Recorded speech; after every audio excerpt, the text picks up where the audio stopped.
Ketika seseorang dipenuhkan dengan Roh Kudus, dia memulai satu hidup yang baru dalam pelayanan gitu.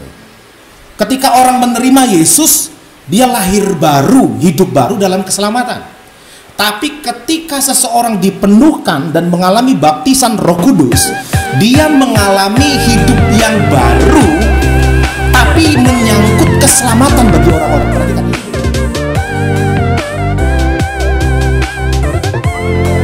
Salam saudaraku, puji Tuhan. Saya merasakan sukacita, begitu juga Bapak Ibu Saudara yang di rumah tetap merasakan sukacita dan menyatakan bahwa Tuhan Yesus itu baik. Sebelum kita mau lebih lagi memuji nama Tuhan, mari saya ajak untuk berdoa bersama. Mari naikkan ucapan syukur kita kepada Tuhan. Terima kasih Tuhan, pada hari ini kami mau lebih lagi memuji dan muliakan nama-Mu. Biarkan Kau hadir dalam setiap kehadiran. Amin.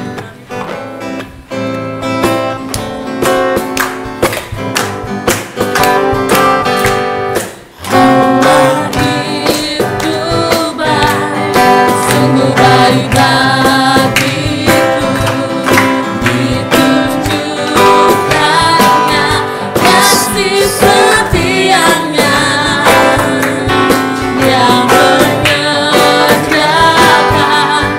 yang ku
kita bersama-sama.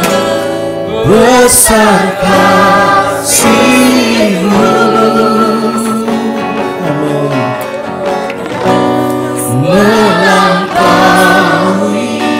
pikiran dan harapan kami senantiasa.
Hati kami siap untuk diisi dengan kebenaran firman Tuhan. Kiranya Roh Kudus yang membimbing kami dan sebagai guru yang agung itu, dan menyingkapkan setiap rahasia kebenaran firman Tuhan. Dan kami percaya bahwa di mana ada Roh Allah, di situ ada kemerdekaan. Terjadilah bagi kami pagi hari di tempat ini bersama-sama dengan jemaat generasi emas, baik yang ada di ruangan ini maupun yang ada di rumah mereka masing-masing. Hamba berdoa di dalam nama Yesus Kristus, jamah kami semua, urapi kami semua. Hati kami siap untuk menerima firman kebenaran dalam nama Yesus. Semua yang siap diberkati Tuhan, sama-sama kita katakan amin. Puji Tuhan. Shalom. Saya minta juga kesediaan dari Indah yang akan membacakan ayat-ayat kebenaran firman Tuhan bagi kita semuanya. Shalom saudara-saudaraku, bagaimana kabarnya? Oke, ulang lagi ya, masih barusan duduk ini kita yang ada di ruangan ini. Shalom jemaat generasi emas, bagaimana kabarnya? Yes. Lagi, bagaimana kabarnya? Dahsyat. Berikan tepuk tangan bagi Tuhan kita.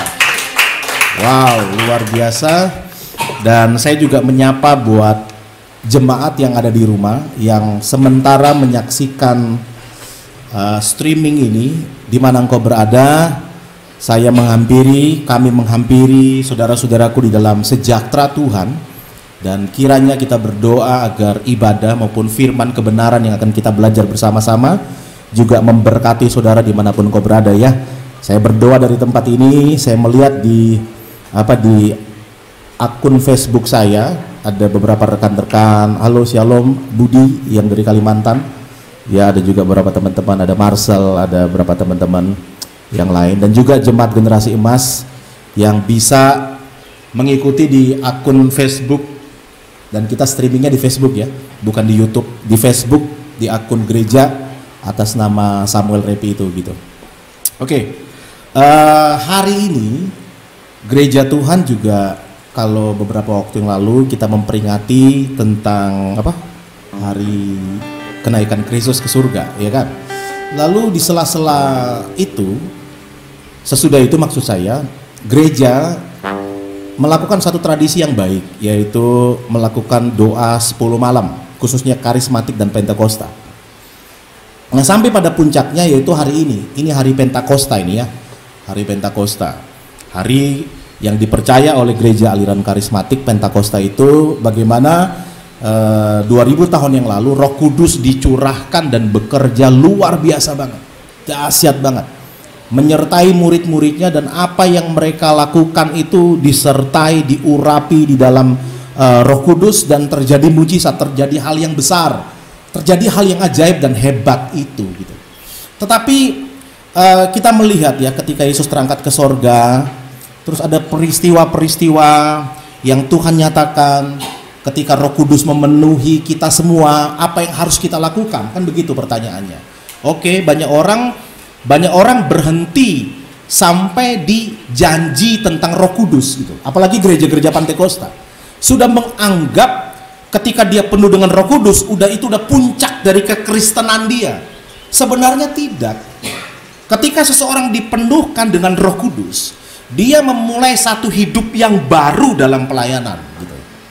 Ketika orang menerima Yesus, dia lahir baru, hidup baru dalam keselamatan. Tapi ketika seseorang dipenuhkan dan mengalami baptisan Roh Kudus, dia mengalami hidup yang baru, tapi menyangkut keselamatan bagi orang-orang. Perhatikan, ini bedanya ya.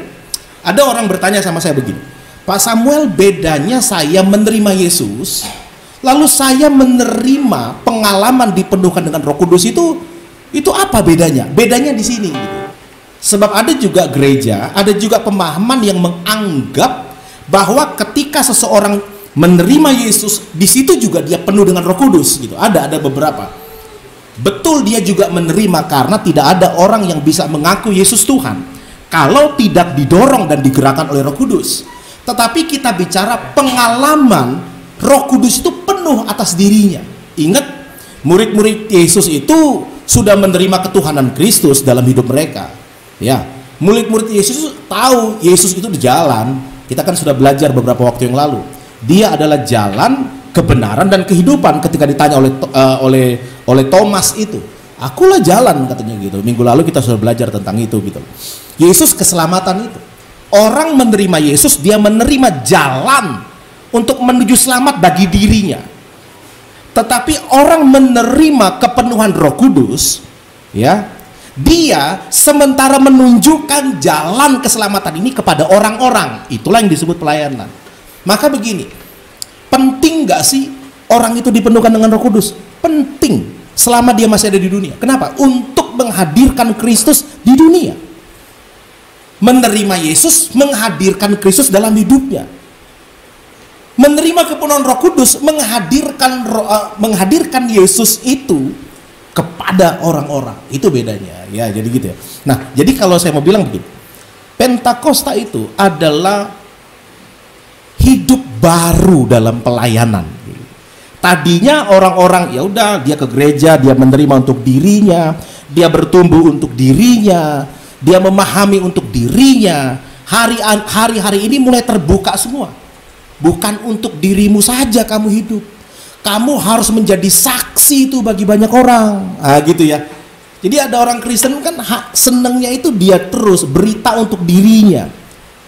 Kepenuhan Roh Kudus, peristiwa Pentakosta itu mengubah Kristen, hidup Kristen yang hanya untuk dirinya menjadi saksi untuk orang-orang, saudara. Maka kalau kita kenal istilah new normal, gitu, ini sudah mulai dilakukan nih, new normal. Jadi hidupnya normal, tetap makan. Sesudah COVID-19 ini kita berdamai, kata pemerintah, dengan COVID-19. Berdamai itu artinya bukan gencatan senjata lalu berdamai itu artinya ya udah, ya COVID ya udah bagian kehidupan kita sehari-hari, kayak flu, kayak TBC, kayak penyakit-penyakit lainnya gitu ya. Udah seperti itu. Nah, new normal artinya begini. Memang kita hidup masih makan, masih ke mall mungkin. Hari-hari ini itu para pecinta mall ini kayaknya siksa batin banget bagi dirinya itu. Karena udah nggak pernah ke mall, nggak bisa nonton bioskop gitu. Wah, ini pecinta mall dan pecinta sinema ini kayaknya ada sesuatu yang hilang dalam hidupnya itu ya. kehilangan besar dalam hidupnya itu. Tetapi nanti akan dibuka normal kembali, saudara boleh nonton, tetapi ada sikap, ada value yang baru. Apa itu? Tadinya kita nggak pernah pakai masker, sekarang kemana-mana pakai masker, ya kan? Tadinya mungkin salamannya gini, tapi salamannya udah beda lagi gitu ya. Ada beberapa value, ada beberapa sikap yang berbeda nantinya, saudara. Itu new normal. Tetapi Pantekosta itu juga mengajarkan new lagi, hidup yang baru. New normal dari versi Pentakosta. Apa itu? Kalau tadinya kita bergereja untuk diri kita, kita memahami Alkitab untuk diri kita. New normal dalam versi Pantekosta adalah hari ini dia harus mulai bisa belajar hidup untuk orang-orang dan menjadi berkat untuk orang-orang. Katakan amin, saudara. Makanya kan tidak kebetulan nih. Tidak kebetulan biasanya kita kumpul kalau hari Minggu di gedung itu kan, di 4 dinding 4 tembok itu kan. Tapi hari-hari ini orang bisa, ternyata orang semuanya di rumah mereka bisa beribadah juga. Dan yang lebih keren, saudara, saya melihat teman-teman saya itu banyak banget teman-teman hamba Tuhan yang tadinya nggak pernah main medsos gitu, bahkan yang melarang di gerejanya nggak boleh pakai medsos kata gitu, hari ini pakai medsos semua loh, saudara. Wah, ada suara bahasa roh nih kayaknya.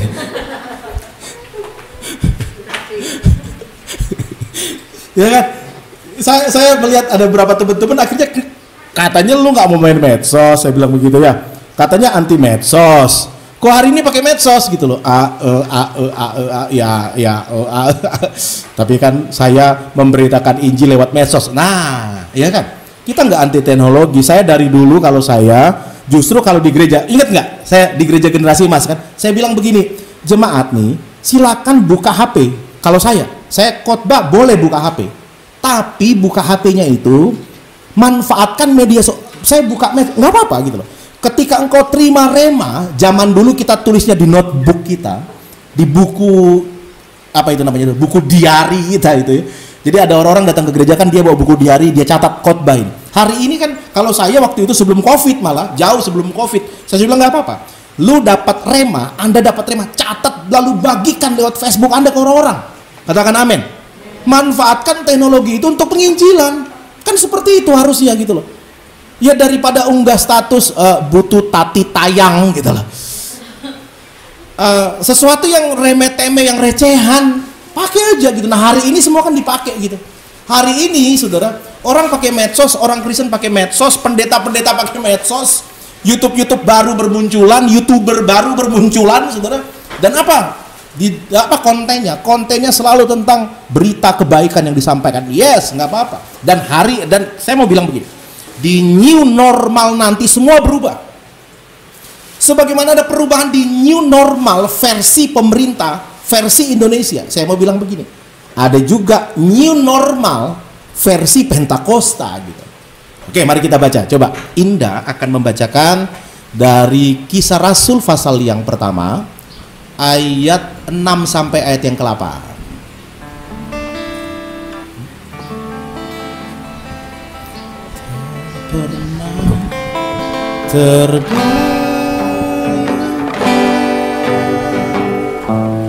Besarkan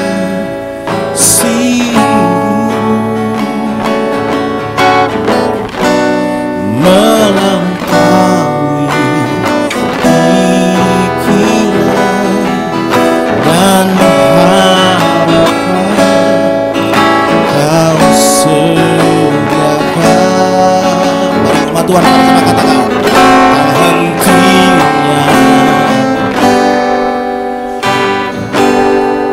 pengaduan ku berikan, hati yang tulus ikhlas penuh cinta bersumber. Kisah 1 ayat yang ke-6 sampai ayat yang ke-8. Maka bertanyalah mereka yang berkumpul di situ, Tuhan, maukah engkau pada masa ini memulihkan kerajaan bagi Israel? Jawabnya, engkau tidak perlu mengetahui masa dan waktu, yang ditetapkan Bapa sendiri menurut kuasanya. Tetapi kamu akan menerima kuasa kalau Roh Kudus turun ke atas kamu, dan kamu akan menjadi saksiku di Yerusalem dan di seluruh Yudea dan Samaria dan sampai ke ujung bumi. Haleluya. Ya. Oke. Ayat yang ke-8 itu merupakan ayat apa ya?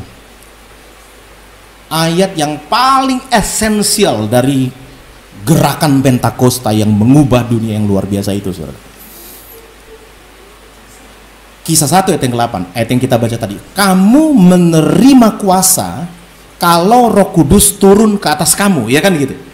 Dan kamu akan apa? Menjadi saksiku di mana? Yerusalem, Yudea, Samaria dan seluruh bumi sampai ke ujung bumi, kata firman Tuhan. Perhatikan, coba Anda lihat kata-katanya nih. Kamu akan menerima Roh Kudus kalau Roh Kudus turun ke atas kamu, gitu. Jadi sebelumnya belum ada peristiwa itu dalam kehidupan mereka. Peristiwa mereka dipenuhkan dengan Roh Kudus menurut Kisah pasal 2 nanti kita akan baca. Kalau sempat ya, kalau enggak di minggu depan lah gitu. Peristiwa pengalaman murid dipenuhkan dengan Roh Kudus itu mengubah murid. Mengubah dari apa? Begini, coba anda baca pelan-pelan, nikmati gitu ya. Kamu akan menerima kuasa, oke. Akan menerima kuasa kalau Roh Kudus turun ke atas kamu. Saudara nangkep ya maksudnya itu ya. Jadi ketika Roh Kudus turun, ada perubahan dalam hidup mereka. Mereka menerima kuasa. Jadi Roh Kudus turun, mereka menerima kuasa. Lalu apa yang terjadi? Nilai hidup mereka berubah. Mereka menjadi saksi. Mereka menjadi saksi di Yerusalem sampai ke ujung dunia. Nah, coba Anda lihat, ada perubahan, ada sesuatu yang baru. Yes, gitu. Itu yang saya bilang tadi, Pentakosta, peristiwa Pentakosta di loteng Yerusalem, ya. Mereka mengalami kepenuhan Roh Kudus, mengubah hidup mereka menjadi sesuatu yang baru berkaitan dengan pelayanan. Menerima Kristus, mereka lahir baru, hidup baru. Tapi menerima kepenuhan Roh Kudus, mereka berubah hidup mereka dari diri mereka ke menjadi saksi bagi orang-orang. New normal membuat kita berubah, sosial kita berubah. Kalau zaman dulu, gitu, kalau model-model Lebaran kayak begini, kalau pulang ke kampung itu bawa berkah ya kan bagi keluarga. Jadi keluarga kita yang ada di kampung itu mengharap-harapkan kapan si Noni pulang nih, kapan si Indah bisa pulang gitu, kapan si Tri, kapan semua bisa pulang ke kampungnya, ditunggu orang tuanya.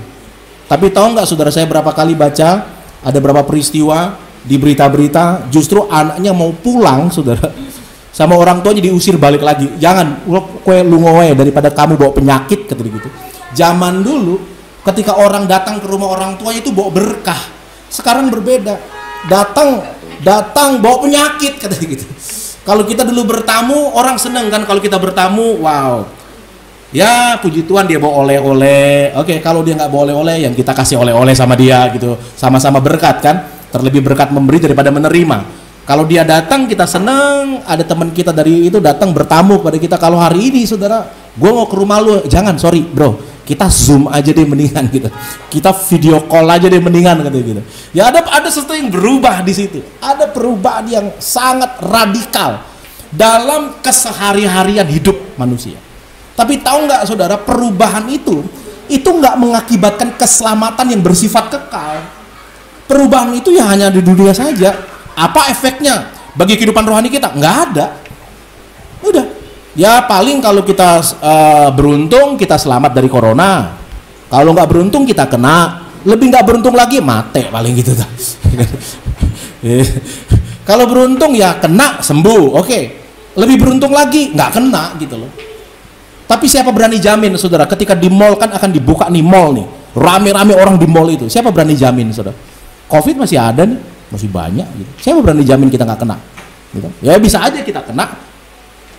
Tapi puji Tuhan sembuh gitu loh. Tapi bisa aja mungkin kena dan ya inna lillahi wa inna ilaihi rajiun ya nggak apa-apa juga gitu loh. Ya apa dampaknya bagi kekekalan? Ya tidak ada. Tapi new normal Pentakosta gitu loh. Itu beda saudara. kehidupan yang baru yang dialami oleh murid-murid membuat seorang Petrus itu berubah. Keren kan? Sudah tahu Petrus yang begitu penakut, Petrus yang diancam oleh anak kecil satu ketika Yesus akan disalib itu, Petrus menyangkal Tuhan karena intimidasi seorang anak-anak dalam hidupnya. Kenapa, saudara? Karena dia begitu mikirkan dirinya, dia takut dirinya. Gua takut kalau gua ngaku gua muridnya Yesus, gua ditangkap juga. Ada ketakutan dalam dirinya. Untuk apa? Untuk kehilangan sesuatu dalam dirinya. Tetapi ketika pencurahan Roh Kudus, apa yang Petrus lakukan? Dia bangkit, dia berdiri. Dia sampaikan kesaksian yang luar biasa, mengakibatkan berapa? 3.000 orang bertobat. Pencurahan Roh Kudus dalam kehidupan seseorang membuat dia dimampukan untuk menjadi saksi dan membawa jiwa-jiwa kepada Tuhan. Katakan amin, saudara. Nah, begini. Ayo kita maknai Pantekosta itu seperti itu. Jangan memaknai Pantekosta itu kayak orang-orang yang lain gitu. Yang gini. Saya banyak ketemu orang juga, ya aliran kita juga nih, aliran Pantekosta lah gitu. Itu menganggap pencurahan Roh Kudus adalah dia itu menjadi hebat gitu ya. Tadinya dia nggak punya karunia, sekarang punya karunia. Tadinya nggak punya penglihatan, sekarang punya penglihatan. Tadinya nggak bisa nubuat, sekarang bisa nubuatin orang gitu.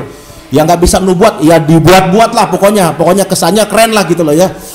Tadinya nggak bisa tumpang tangan orang sakit sembuh, ya sekarang ketika dia penuh Roh Kudus, mungkin dia berpikir, ya kan ada kuasa ini, dia berpikir, gua tumpang tangan, gua pegang orang, sembuh orangnya.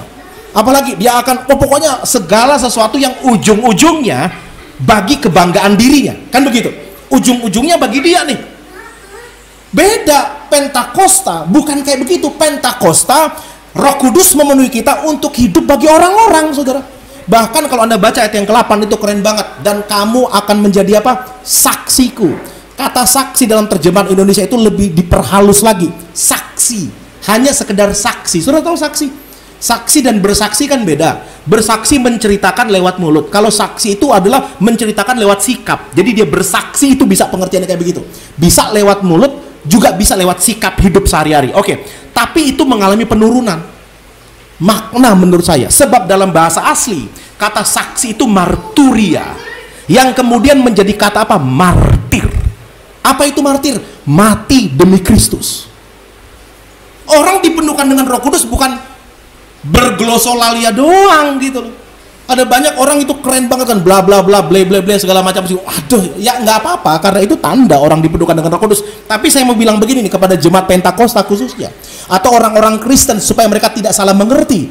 Mereka pikir orang-orang Pantekosta ini hanya orang-orang yang apa ya, glosolalia minded gitu. Enggak, saya mau bilang gitu. Saya orang Pantekosta, saya orang GPDI, dan saya bukan glosolalia minded, bukan.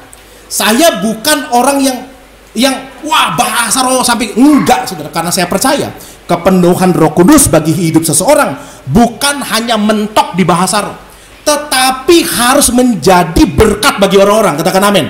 Dan yang lebih tinggi lagi, mau nggak dia demi Kristus mau menjadi martir, saudara.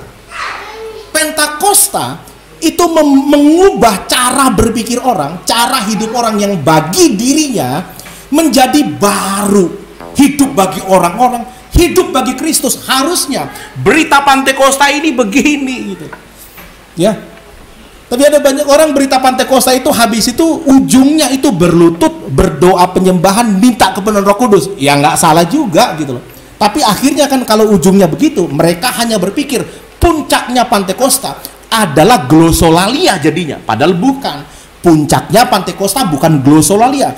Puncaknya Pantekosta itu ketika Petrus bangkit, dia bicara dan 3.000 orang bertobat. Ini keren. Maka saya mau bilang begini, ayo, kalau kemarin kita belajar kenaikan Kristus ke surga, maknanya adalah murid-murid itu digantikan Yesus yang fisik menjadi Yesus yang tidak kelihatan, dan mereka hanya hidup di dalam iman.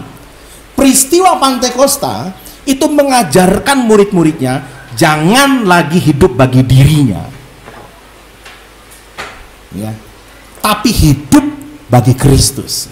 Marturia itu namanya. Oke ya, nangkep ya seperti itu. Itu peristiwa Pantekosta. Makna Pantekosta dulu yang kita dapat nih. Yang pertama nih. Lalu yang berikutnya ada yang menarik ini. Jadi di sela-sela peristiwa Pantekosta ada sesuatu yang menarik banget. Menariknya di ayat yang ke-6. Tolong Indah bisa baca lagi ayat yang ke-6. Maka bertanyalah mereka yang berkumpul di situ, Tuhan, maukah engkau pada masa ini memulihkan kerajaan bagi Israel?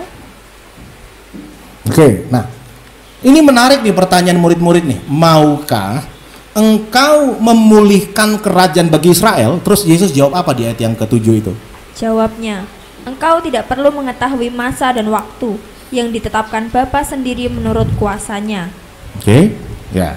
Coba Anda lihat ya. Murid-murid bertanya nih, Yesus kan sudah pamit. Yesus sudah pamit loh, di Yohanes pasal 14 Yesus sudah pamit sebenarnya, dan murid-murid tahu itu.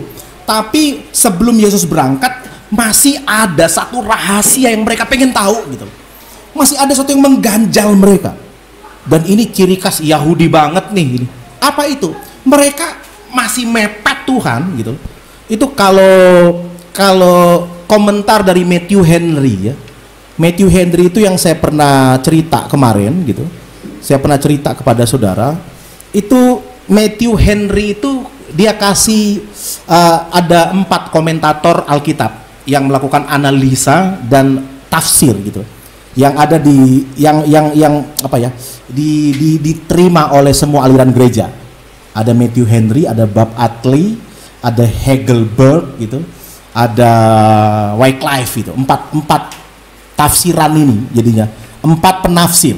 Jadi kalau Anda baca di komentar Alkitab, bukan komentator, itu komentator sepak bola, komentator tinju gitu loh, komentator MMA, bukan komentar Alkitab.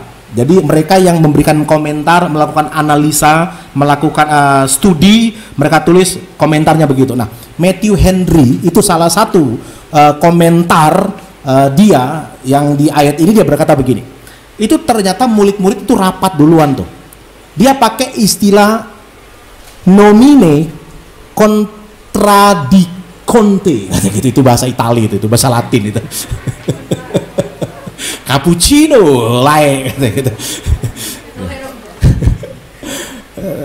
Nomino contradicante gitu. Itu artinya begini. Mereka rapat dulu. Mereka cari keputusan, rapat entah berapa hari, berapa waktu, mungkin berdebat Petrus sama siapa. Kita harus tanya nih, jangan bro. Kita kan udah tahu Yesus, enggak, gua harus tanya ini. Rapat mereka itu sidang darurat kan gitu. Rapat murid-murid itu entah mungkin banting-bantingan kursi atau kayak tepuk jidat atau tepuk meja. Pokoknya kita pengen tahu nih, harus tahu sebelum dia berangkat. Kalau dia berangkat, siapa lagi mau kasih tahu rahasia ini kepada kita, tahu nggak? Akhirnya sepakat murid-murid. Itu disebut nomine contradicante gitu. Nah, itu seperti itu. Jadi mereka datang sama Yesus dan mereka sepakat nih, satu orang yang ngomong. Entah siapa yang ngomong kali, ada catat situ.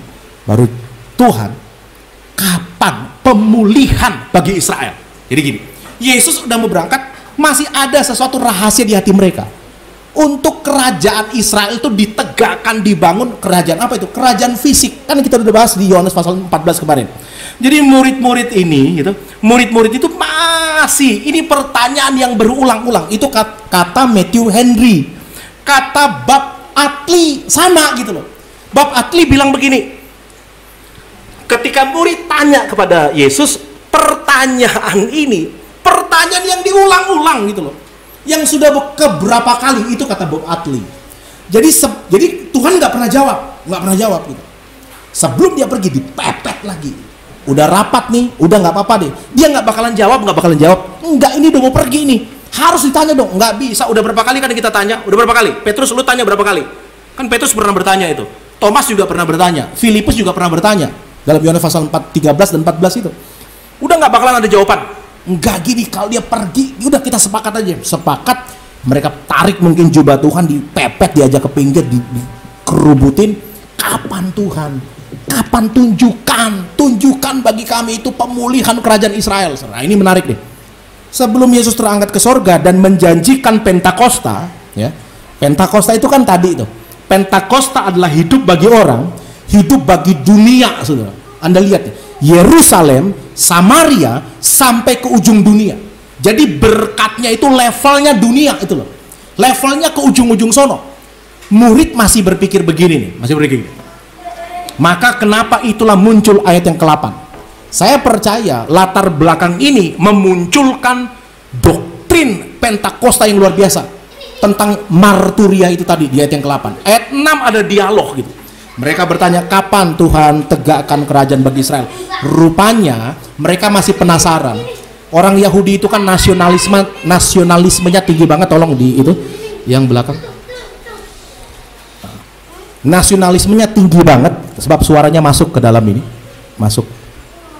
Nasionalisme tinggi banget itu, murid-murid Yahudinya itu tinggi banget gitu. Mereka masih ada cita-cita luhur di hati mereka. Perhatikan, cita-citanya apa? Cita-citanya kerajaan Allah datang ke dunia itu untuk memulihkan kerajaan Yahudi. Itu kayak zaman Daud, zaman Yosafat, zaman apa lagi itu? Zaman raja-raja hebat lah di Israel itu. Mereka merindukan, sebab nggak salah juga sih, karena nabi-nabi perjanjian lama itu menubuatkan tentang pemulihan Yerusalem, tapi murid-murid masih memandang nubuat itu secara fisikal gitu loh. Maka mereka pengharapan yang daripada gue nggak tanya, ini udah mepet banget, dia udah pergi, nanti kita nggak ngerti, kita tanya deh. Kalau syukur-syukur kita bisa minta, kapan Tuhan Israel dipulihkan? Murid-murid ini menarik menurut saya, ini menarik nih. Sebelum ayat 8, Yesus membongkar mereka dengan pikiran yang baru, new normal baru versi Pentakosta. Di hati murid-murid itu masih berpikir begini nih, masih ada pikiran begini. Ini yang dipatahkan nih.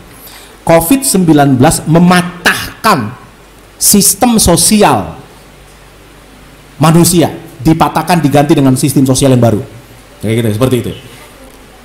Pentakosta mematahkan pandangan pemahaman yang lama murid-murid adalah betul. Kalau ini lebih rohani sih sebenarnya ya. Mereka kan sudah tahu, udah bolak-balik dimarahin, lu pikirnya dunia terus sih kata gitu. Kali ini enggak, saya pikir, karena Tuhan enggak marahin mereka kan. Kalau Anda baca ayat yang selanjutnya, Tuhan bilang sesat pikirmu. Enggak, Tuhan cuma bilang lu jangan tahu lah, nggak apa-apa, nggak usah tahu. Bukan berarti Yesus menghakimi pikiran mereka, enggak.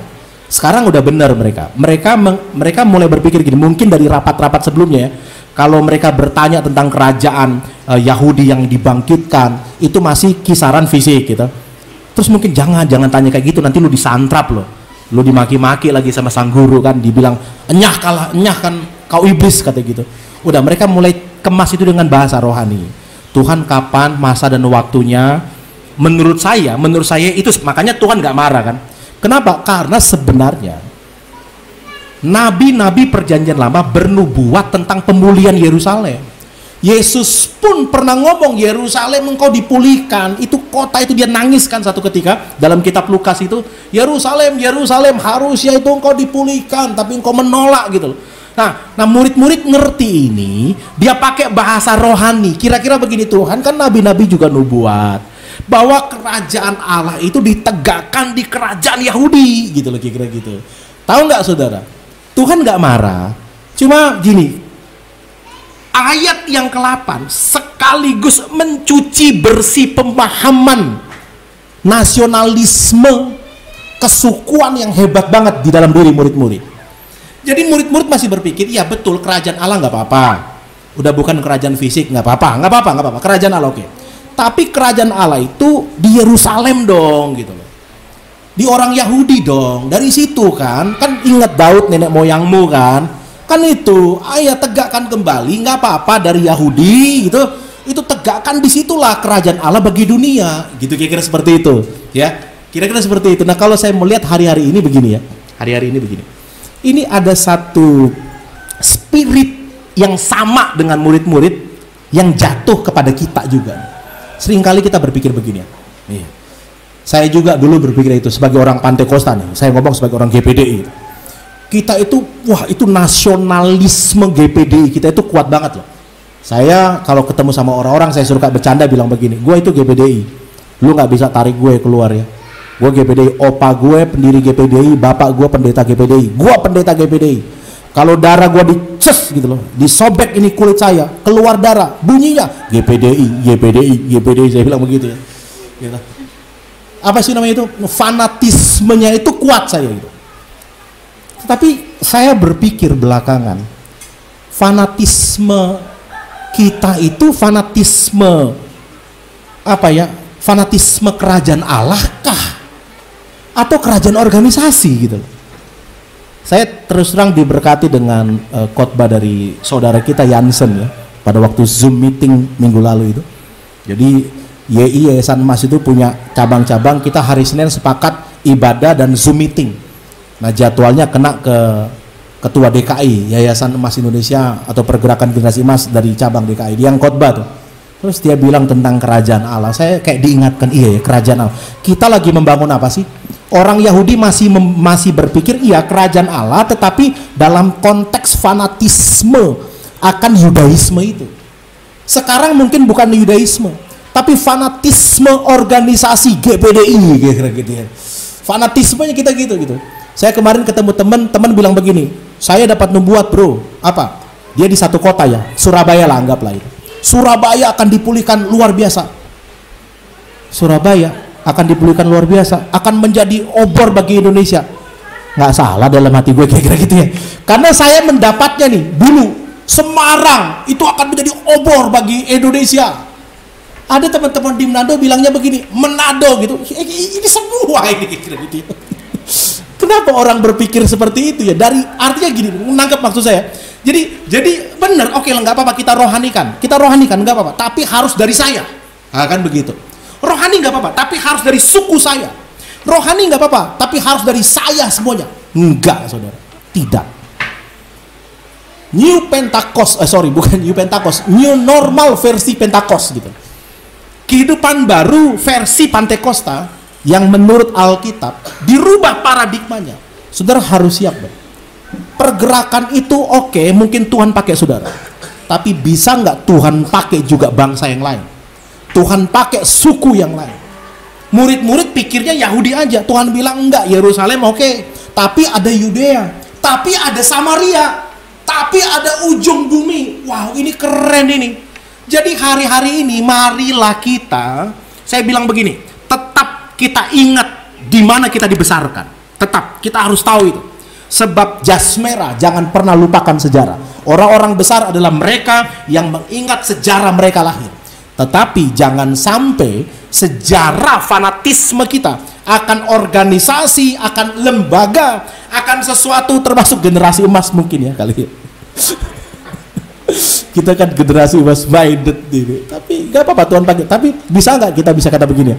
Kita melihat juga ada pergerakan yang lain yang berdiri juga tuh, yang bukan generasi emas. Ya nggak apa-apa dong ya gitu loh. Nggak harus semuanya harus generasi emas. Ya nggak apa-apa juga lah. Kita mulai belajar menerima. Tuhan pakai generasi emas, oke. Tuhan pakai juga generasi abu-abu mungkin gitu loh. Ada generasi micin kali kan, bisa aja. Generasi micin dipakai Tuhan bertobat itu menjadi generasi mesin gitu kan. Dari micin menjadi mesin gitu. Karena hari-hari ini udah ada intelektual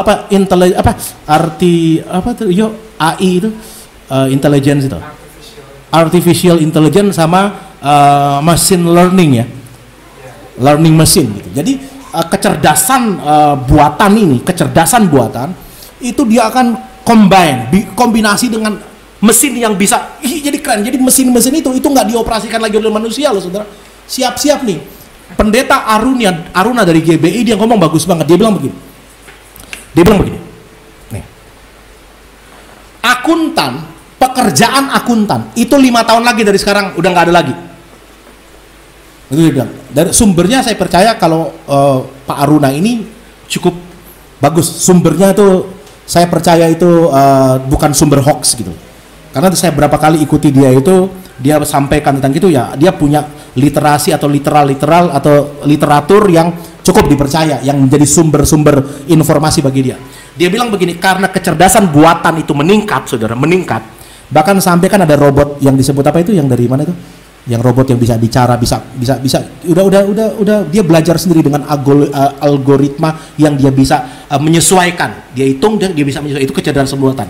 Jadi tadinya dia mungkin kosong dengan program yang diisi ya. Dengan dia berinteraksi dengan manusia itu dia bisa mempelajari itu dan mengembangkan dirinya. Itu ada robot yang bisa bicara, kita tanya itu, saya baca YouTube-nya ya. Makanya YouTube itu jangan nonton drakor doang gitu loh. Drakor gitu. Udah episode 100 berapa itu? Berapa? Janet udah episode berapa?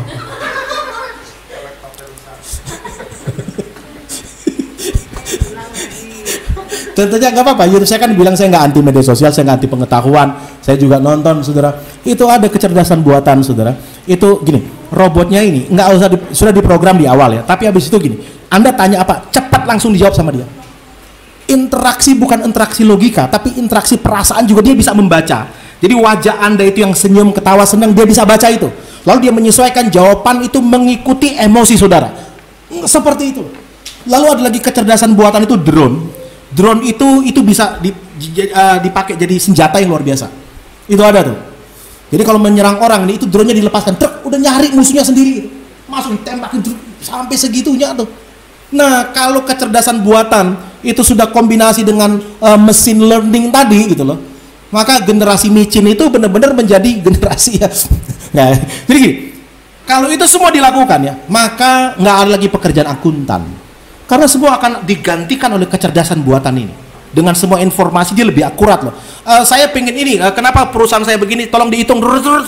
Kalau akuntan itu, konsultan itu kan masih lama, masih pakai kalkulator segala macam. Ini kecerdasan buatan langsung keluar gitu. Saya rugi berapa sih? Rugi 15.000 perak gitu lah. Lu ngapain pakai akuntan kalau cuma 15.000 perak rugi dalam perusahaanmu? Tapi ya nggak apa-apa gitu. Itu 5 tahun menurut Aruna. Pengacara ini yang profesi pengacara itu 7 tahun tuh. 7 tahun. Lalu konsultan pajak 4 tahun. Jadi udah nggak ada lagi konsultan pajak, semua diganti dengan kecerdasan buatan. Udah gitu. Dan itu kan kata Pak Aruna, kata Pak Aruna itu tahun 2019 Januari dia ngomong. Jadi 2019, sekarang 2000 berapa? 20 tahun lalu ya. Sebelum ada Covid.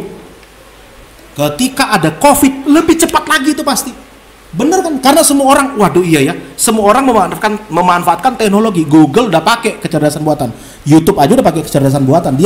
Dia itu nggak lagi membaca tulisan tangan kita, tulisan ketikan kita di keterangan itu kan. Dia membacanya itu suara, saudara. Sekarang YouTube.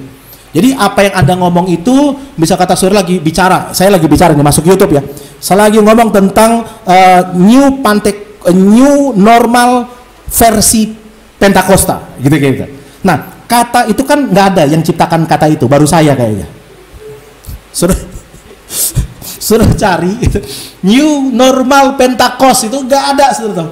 Nggak tahu aja bisa gato-gato lah. Ini gato-gato ya, gato-gato berhadiah lah gitu ya.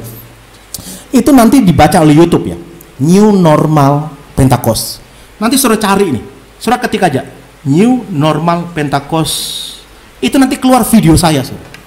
Padahal saya nggak catat di bawah keterangannya itu khotbah saya ini, enggak. Cuma dari kata-kata itu dibaca sama dia. Gue kan keren tuh. Sudah seperti itu teknologinya, seperti itu. COVID-19 mempercepat itu, dicepetin lagi itu. Ternyata oh iya ya. Sekarang rapat-rapat sudah nggak butuh ini lagi. Hari ini saudara, kantor-kantor di Jalan Sudirman Jakarta yang sewanya miliaran rupiah udah bakalan nggak kepake lagi itu. Karena orang ngapain sewa kantor lagi? Semua rapat by Zoom aja udah, di kafe lu, di Starbucks, lagi ngopi, lagi ngobrol sama orang-orang bisa rapat kok, nggak perlu datang ke kantor yang ada di Sudirman kan. Wah, itu lagi akan terjadi lagi peristiwa besar tuh. Dan menariknya, profesi guru itu akan hilang katanya gitu. Nah, gini. Nah, kita maknai ini jangan langsung panik. Waduh, salah ambil jurusan saya ini, kata Tri ini. Meme lagi, aduh saya mau pindah aja, mau ngambil teknik aja, mau jadi generasi mesin gitu. Ya enggak, gini. Kita maknai ini begini. Ya mungkin kita masukin sistem pengajaran kita pakai di kontak dengan dunia digital sekarang. Kita ngajarnya buat konten-konten menarik dong di YouTube gitu loh. Tri dan Meme coba kolaborasi buat konten menarik di YouTube, bagaimana membuka PAUD khusus di anak-anak yang berkegiatan di jalan. Buat konten itu, bikin konten itu, ngajarnya lewat YouTube semua sekarang gitu. Zaman dulu kan itu kalau kita pengen belajar gitar loh, itu guru-guru les gitar itu banyak banget. Sekarang nggak perlu, mati pekerjaan itu nggak ada lagi. Orang lihat YouTube kok sekarang belajar gitar di YouTube. Dulu apa itu teman saya itu pelatih keyboard itu, wah laku banget dia. Satu hari bisa, satu bulan bisa 5 juta 10 juta masuk ke dia loh. Cuma latihin ini keyboard aja kepada orang-orang. Sekarang udah nggak dipanggil lagi. Kenapa? Orang klik YouTube aja belajar keyboard dari YouTube.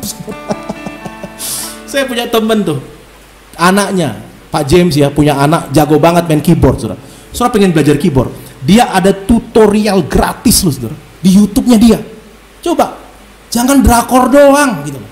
Drakor terus Upin Ipin gitu loh. Nonton yang kayak begitu hari-hari ini gitu. Manfaatkan kecerdasan buatan itu gitu. Nah, cuma yang saya mau bilang tadi kan, dengan adanya COVID, semuanya berubah, semuanya berubah. Ya, semuanya berubah. Jadi yang profesi guru, terus ada lagi berapa profesi akan habis nanti. Guru terus jaga-jaga toko udah pasti habis nantinya. Udah pasti enggak, karena di China udah banyak banget orang masuk ke supermarket itu udah nggak ada lagi yang jaga. Ya, dia ngambil itu langsung, dia kan pakai kartu pembayaran yang sudah terkoneksi, masuk dia ambil ambil aqua, langsung kepotong debit di itunya dia balikin lagi, uangnya balik lagi gitu. Udah kayak begitu tuh sekarang, udah nggak ada lagi selamat pagi, udah nggak ada gitu. Udah nggak. Jadi kalau ada cita-cita jadi saya pengen pengen jadi namanya itu SPG gitu loh. SPG udah nggak ada lagi, udah percaya sama saya, SPG udah hilang nanti ya. Kalau zaman dulu ada satu anak binaan kita, cita-citanya ditanya, kalau Tri kan ditanya, apa? Tri kalau nggak salah dari dulu yang udah jadi guru ya, pengen jadi guru ya. Tri jadi guru, kalau si Tit, saya nggak usah sebutkan namanya ini, ditanya, cita-citamu apa? SPG kak, kata gitu. Jadi SPG sekarang gitu, bener jadi SPG sekarang, sesuai dengan cita-citanya. Tapi nanti berapa tahun ke depan udah nggak ada SPG gitu, nggak ada. Guru masih mending lah gitu loh, masih ada guru masih ada bikin tutorial di YouTube kan. SPG nggak ada tutorialnya apa kira-kira gitu. Cara menyapa tamu, selamat pagi pak, kata dia gitu. Nggak ada gitu. Nangkep nggak maksud saya? Semua itu berubah. Semua itu berubah. Nah, dari sisi Pentakosta juga beritanya, tadinya alam pikir gereja itu selalu berkata begini nih. Gereja gua akan dipulihkan. Gereja gua itu akan membawa new era Pentakosta ketiga. Saya kayak ngeritik satu gereja ini gitu loh. Saya kayak ngeritik satu gereja ini. Kayak cabut ya, sorry ya. Saya hanya karena di YouTube siapa sih yang ngomong itu Pentakosta ketiga itu? Nggak usah dibilang, nanti masuk rekaman. Ya. Salah nggak salah juga sih. Karena GPDI juga kami ini juga kan merasa GPDI yang dipakai Tuhan, saudara. Kita itu organisasi minded banget, sama kayak murid-murid. Di sela-sela Pentakosta, murid-murid masih berpikir dari suku kami, dari ras kami, dari golongan kami. Kerajaan Allah ditegakkannya dari Yahudi dong, gitu. Tuhan ya nggak marah juga kan? Tuhan nggak bilang sesat, nggak sesat loh saudara. Itu baik, tapi Tuhan bilang begini, Yerusalem oke, tapi Yudea juga oke dong, gitu loh. Kalau GPDI percaya bahwa GPDI dipakai Tuhan, ya GPDI juga harus menerima pendapat Pentakosta ketiga itu gitu loh.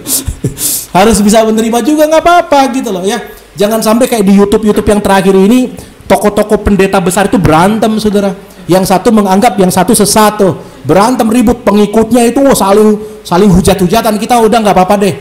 Begini, saya mau bilang begini, di era Pentakosta ini saudara, di situasi Pentakosta saya mau bilang begini, murid-murid mau membawa proposal. Gua dong yang dipakai. Tuhan bilang, ya nggak salah lu dipakai, tapi ketika lu penuh Roh Kudus, Yerusalem benar, tapi siap-siap Yudea juga kamu harus pergi. Kamu juga harus bisa menerima Samaria. Kamu juga harus pergi ke seluruh dunia, ujung dunia. Tuhan bergerak di seluruh dunia. Hari-hari ini katakan amin. Tuhan bergerak di rumah singgah. Tuhan juga lagi bergerak di Tual tuh sama teman-teman kita yang ada di Tual. Tuhan juga bisa bergerak dengan pergerakan yang lain. Nah itulah yang kita harus berpikir, yang berubah di situ ya. Yang kita mulai berubah dan izinkan Roh Kudus bekerja. Lalu yang ketiga, yang terakhir di ayat yang ke-8. Saya akan tutup di sini di ayat yang ke-8.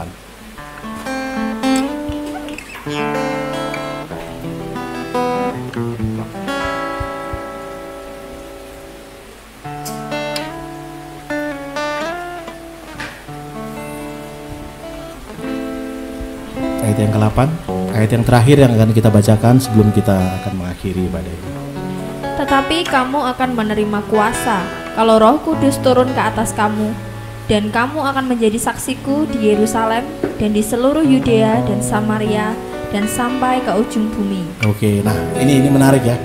Di situ ada kata kuasa dan ada kata martir. Saksi, martir ya. Ada kata kuasa, ada kata martir. Nah, orang-orang itu menganggap dia memilih kuasanya daripada martirnya. Saya pernah ngomong sama beberapa orang yang pengen banget itu diberkati dengan kuasa Roh Kudus sehingga dia punya karisma yang luar biasa. Saya cuma bilang begini, oke, itu memang standar kehidupan orang-orang yang sudah dipenuhkan dengan Roh Kudus. Standarnya dia berjalan di dalam kuasa, betul. Tetapi percaya nggak? Bukan hanya standar kuasa, tapi standar hidup sebagai martir juga. Itu juga bagian dari situ. Kalau kita ingin menggugah Tuhan, mengembalikan standar kuasa itu di gereja, maka mau tidak mau kita harus menaikkan level iman kita sampai di level berkorban bagi Kristus. Kalau kita masih takut berkorban bagi Kristus, jangan nuntut kuasa, kan begitu gitu logikanya. Ada orang nuntut kuasa tapi nggak mau berkorban. Padahal kalau kita lihat kuasa, maka kamu menjadi martir. Sebab kalau kuasa tanpa diikuti sikap berkorban, tidak ada gunanya kuasa itu. Nggak ada gunanya kuasa. Itu dia itu kayak kosong aja. Dia itu kayak kata Paulus ya.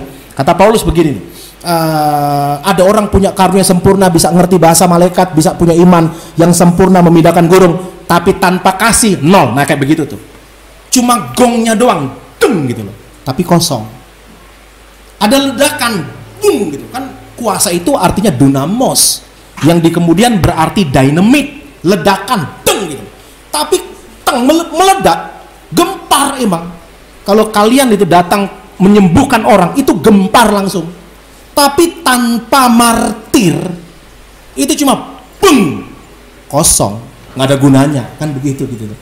Tapi kalau kita deng gitu loh, sikap hatinya sikap martir, saudara. Wow, keren. Pak, saya pengen mati sebagai apa itu syahid. Tenang ya. Nggak usah berebutan jadi syahid, nggak usah berebutan. Karena kenapa? Kalau mati syahid itu ditentukan Tuhan. Anda pengen juga kalau Tuhan bilang enggak, syahid itu ditentukan. Itu orang-orang khusus syahid. Tapi hidup sebagai martir itu semua orang wajib. Nanggap nggak maksudnya? Mati sebagai martir itu ditentukan. Tapi kalau pikul salib tiap hari, itu semua murid Kristus harus seperti itu. Katakan amin. Sekali lagi, mati sebagai martir, ya, mati fisik nih. Anda dianiaya, mati. Anda pun pengen, kalau bukan masuk dalam bilangan itu nggak bakalan bisa. Tapi kalau hidup sebagai martir, ya beda ya. Hidup sebagai martir artinya dia hidup, tapi dia martir terus dalam kehidupannya. Itu yang disebut pikul salib tiap hari. Ada orang pengen mati sebagai martir, ya nggak apa-apa, tapi nggak berani hidup sebagai martir gitu loh. Nah itu nggak jantan itu menurut saya tuh. Pengen cepat mati oh Tuhan, mati ropopo kesambar kereta ropopo kata gitu. Tapi takut dengan kehidupan di dunia, enggak gitu loh. Yang Tuhan angkat di sini adalah hidup martir gitu loh. Oke kalau kita mati, tapi yang lebih esensi adalah berani hidup. Banyak orang berani mati, tapi sedikit yang berani hidup. Senggol sebelah kiri sebelah kanan. Berani nggak kamu hidup dan menyatakan kuasa Tuhan dalam kehidupan? Itu martir tuh. Apa itu? Berkorban bagi Kristus. Hari-hari ini di tengah COVID ya, saya mau tutup khotbah saya dengan, yuk kita sebut gerakan peduli 10.000 Indonesia. Yuk 1, 2, 3. Gerakan 10.000 peduli Indonesia. Lagi 1, 2, 3. Gerakan 10.000 peduli Indonesia. Saya mau bilang begini nih, ketika saya percaya itu dorongan Tuhan ya, dorongan Roh Kudus. Kenapa ketika kami coba lemparkan ke semua pengurus yayasan sepakat, nggak ada yang nolak, oke setuju gitu loh. Wow ini keren banget. Nah kenapa 10.000? Begini, saya bukan kampanye gerakan 10.000-nya. Ya juga sih sedikit ya. Gerakan 10.000 ini begini, menyediakan, memberikan kesempatan kepada semua orang, khusus yang lagi sulit. Tahu hari ini orang sulit bukan berarti orang nggak baik ya. Kita seringkali berkata begini, wah lu nggak memberikan sesuatu berarti pelit. Belum tentu saudara, belum tentu orang tidak memberikan sesuatu dia pelit, belum tentu. Kenapa? Karena memang dia cuma punyanya segitu. Kalau dia menyumbang dengan konteks yang orang kaya yang memberikan persembahan yang banyak itu, saudara, malulah dia gitu loh. Tapi izinkan semualah gitu loh. Gerakan 10.000 kita mengizinkan, baik yang atas, yang the have, maupun yang minus banget, the have dan the minus gitu loh. Itu untuk bisa memberikan persembahan. 10.000 itu, saudara, itu orang-orang yang kesulitan juga, orang-orang yang ya gue cuma punya 10.000 Pak, gue pengen berbuat baik. Nah silakan di sini nih. Saudara bayangkan cuma 10 ribunya loh, dia kasih untuk orang lain. Itu Alkitab berkata ada janda yang miskin, yang cuma memberikan berapa keping dia berikan 2 keping, cuma 2 keping. Coba di situ kalau ada tulisan minimal 10 keping, janda nggak berani kan gitu kira. Minimal 100 keping, Tuhan di bait Allah semuanya dikasih. Janda bawa 2 keping, orang kaya bawa banyak, tapi Tuhan bilang apa? Yang memberikan yang paling besar adalah janda ini. Kaget murid-murid, kok iso? Dia memberikan dari kekurangan. Gerakan 10.000 mengajarkan kita bisa kok memberi dari kekurangan. 10.000 aja kasih. Anda bisa kasih orang di Tual makan kemarin, di Maluku makan, di Siantar bisa tuh. Ada orang makan dari hasil 10.000 saudara kan? Oke ya, itu iklannya seperti itu ya. Tetapi yang saya mau bilang begini, berkorbannya itu, saudara harus siap. Di new normal Pantekosta, selain pemahaman saudara atas diri Anda itu berubah, selain pemahaman atas Tuhan pakai golongan saya tok itu berubah, masuk yang paling tinggi. Saudara tadinya hidup bagi diri, sekarang didorong hidup berkorban bagi orang-orang dan bagi Tuhan. Katakan amin. Itulah makna Pentakosta menurut saya. Jadi di era ke depan, mari kita mulai berubah. Ya jangan menganggap kita yang paling hebat lah, kelompok kita yang paling luar biasa lah, saya yang paling dipakai Tuhan lah, kamu enggak saudara. Jangan gitu loh. Tuhan pakailah aliran Pantekosta, Tuhan juga pakai aliran Reform, Tuhan juga pakai aliran GBI kok. Tuhan juga pakai aliran gereja-gereja selama dia tetap berdiri di atas sabda firman Tuhan, Yesus Tuhan, selamat dan bertobat lahir baru, saudara. Dia percaya Tritunggal, selamat, dia masih bagian dalam komunitas orang seiman di dalam Tuhan. Tuhan bisa pakai saya, Tuhan juga bisa pakai mereka. New normal Pentakosta juga mengajarkan kepada kita, tadinya hidup bagi diri kita, tetapi dibongkar hidup bagi orang-orang, martir bagi sesama kita. Mari kita bangkit berdiri bersama-sama. Tak pernah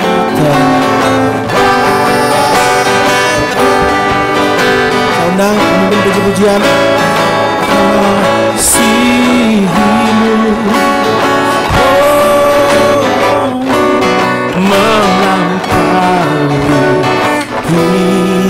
pikiran dan harapan Kau sediakan.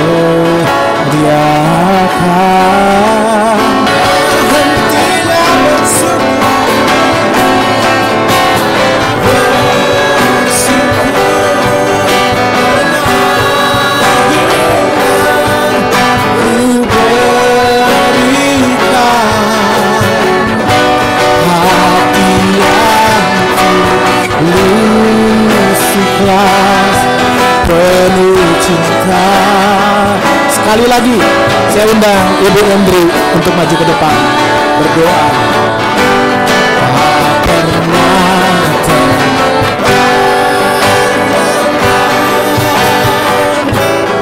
besar kasih-Mu,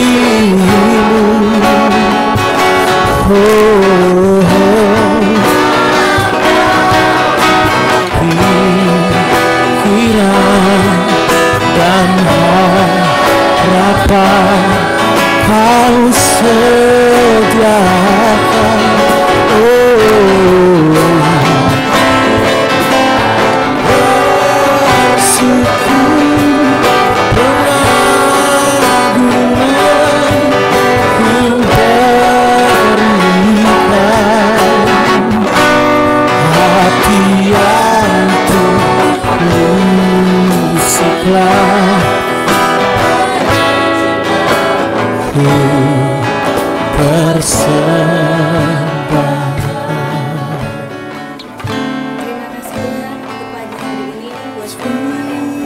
Sudah kami dengar dari hamba-Mu Tuhan bahwa di hari Pentakosta